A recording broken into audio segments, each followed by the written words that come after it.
Hello दोस्तों, नमस्कार दोस्तों। कैसे हैं आप सब? आशा करती हूँ आप सब बहुत अच्छे होंगे। और दोस्तों, मैं फिर से एक नई कहानी के साथ आ चुकी हूँ। और दोस्तों, आज मैं बात करने वाली हूँ कि एक भिखारी था जो बहुत ही आलसी था, बहुत ही बेईमान था काम करने में। वो कोई काम नहीं करना चाहता था, मेहनत नहीं करना चाहता था अपने शरीर का। मतलब उसको थोड़ा भी ध्यान नहीं था कि हम क्या खाएंगे, तो क्या करेंगे, कि क्या खाएंगे, ये सोचता भी नहीं था। और इतना उसके पत्नी और उसके बच्चे भी थे। फिर क्या होगा कि वो भिखारी क्या करता कि सुबह को जाता मांगने और शाम तक आता।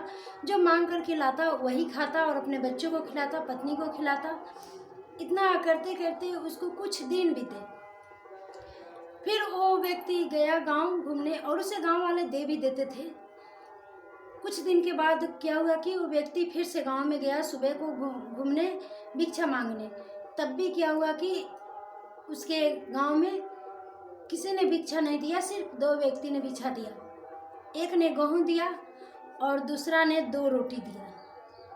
फिर क्या हुआ कि वो भिखारी वो गांव से अपने घर जा रहा था, बहुत ही उदास मन से कि आज हमारे बच्चे क्या खाएंगे, आज वो भूखे ही सो जाएंगे, ऐसे ही रोते रहेंगे। वो सोचते हुए जा रहा था।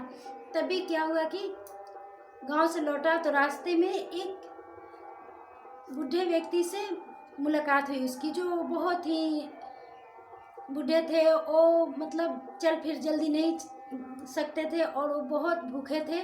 उनके होठों सूख चुकी थी, खाने के लिए भूख से तड़प रहे थे।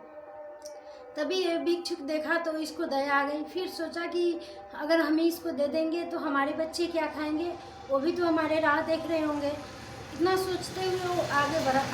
तब भी उसकी पैर थम गई और क्या किया कि वो एक रोटी में से आधा रोटी करके उस बूढ़े व्यक्ति को दे दिया खाने के लिए कि दादा लो, ये आप खा लो और इतने हमारे बच्चे खा जाएंगे। फिर क्या हुआ कि वो भिक्षुक आगे बढ़ा, उस व्यक्ति को दे दिया और आगे बढ़ा तो देखता है कि उसके पास 2 रोटियां ही हैं, 2 रोटी ही है। और जितना रोटी उस बूढ़े व्यक्ति को दिया था वो रोटी उसके पास ही था और वो सोने में बदल चुकी थी। वो रोटी सोने में बदल चुकी थी तो भिखारी देख करके बहुत ही अचंभा हो गया और ढूंढने लगा कि वो व्यक्ति कहाँ है, कि फिर मैं और रोटियां उसे दे दूं ताकि वो मेरा रोटी और सोना हो जाए। लेकिन वो मिलने से नहीं मिले। फिर वो भिखारी गया और अपने घर अपने पत्नी को बताया सारी बात। और क्या हुआ कि दोनों मिल बांट के खाए और उसी आधे रोटी सोने में बदलने से उसकी घर चमक गई, उसकी परिवार चमक गया। दोस्तों, हमें इस कहानी से यही सीख मिलती है कि हम कहीं भी जाए किसी भी व्यक्ति का मदद कर सकते हैं। कि अगर हम किसी व्यक्ति को मदद कर सकते हैं, वो अगर बीमार पड़ा है या भूख से तड़प रहा है या किसी रोड पे एक्सीडेंट से देखते हैं कि एक्सीडेंट होता है और लोग पड़े रहते हैं, छटपटाते रहते हैं और वहाँ पे कोई मदद भी नहीं जल्दी करता है। सोचते हैं कि ये नहीं, वो नहीं, वो दूसरा ले जाएगा और फिर वो अपने आप को चलते बनते हैं। वो किसी ने मदद करने के लिए तैयार नहीं। दोस्तों, किसी की मदद कीजिए, आपको प्रभु इतना उन्नति देंगे कि आप सोच भी नहीं सकते हैं। आपको बहुत उन्नति देंगे। और जानते हैं, पता है, कभी कभी ईश्वर भी जानवर का रूप लेकर आपके पास आते हैं, एक बूढ़े व्यक्ति का रूप लेकर आपके पास आते हैं, एक बच्चे का भी रूप धारण करके आपके पास आते हैं, भूखे प्यासे। क्योंकि देखते हैं कि ये मददगार मदद करता है या नहीं करता है। वो इतना सोचते हैं ईश्वर, और जो मदद करता है उसकी झोलियाँ तो फूलों से भर देते हैं।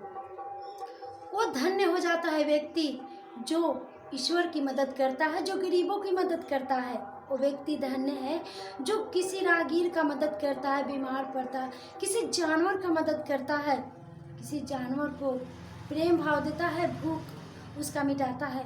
वो बहुत ही भाग्यशाली होता है, क्योंकि वो जानवर, वो इंसान, वो किसी व्यक्ति का नहीं मदद करता, वो ईश्वर का मदद करता है। और जिस भी रूप में देखिए, अगर कोई व्यक्ति आपसे मदद मांग रहा है तो समझ लीजिए कि ईश्वर आपके पास आए हुए हैं, ईश्वर आपके साथ है, तभी तो वो मदद मांग रहा है।